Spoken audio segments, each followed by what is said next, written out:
بسم الله والحمد لله والصلاة والسلام على رسول الله.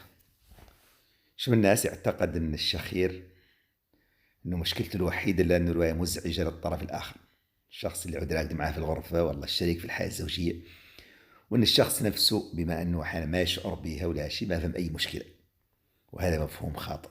الشخير مؤشر خطير. الشخير سببه فهم انسداد في مجرى التنفس. هذا الانسداد يؤدي لياسر من التأثيرات، أحيانا يخلق انقطاع النفس الانسدادي أثناء النوم.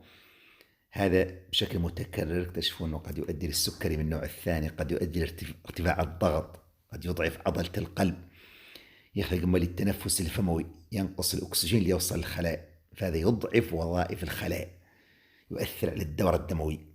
هو الإنسان يشعر بضعف التركيز، خمول، تعب العام، وظائف الخلايا ومناعة الجسم تعود ما هي جيدة، فلا بد أن يعالج، لا بد الحد يقيس طبيب مختص يشوف شنو سبب هذا الانسداد. قد تكون الرواية تحتاج عملية جراحية لحمية، والله انسداد بسبب معين.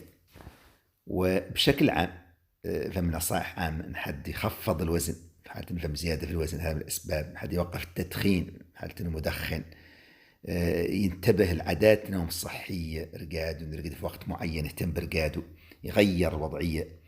رقاده اللي أصلا في وضعيات معينة تعود هذا الشخير يزيد، ينتبه له كيلو. فم رواية راكتندار تركب واقي الفم المضاد للشخير كانت تركب. فمهم ان حد يبحث عن العلاج، يقرأ إهمال القضية واعتبارها فقط قضية مزعجة للطرف الآخر، هذا خطأ.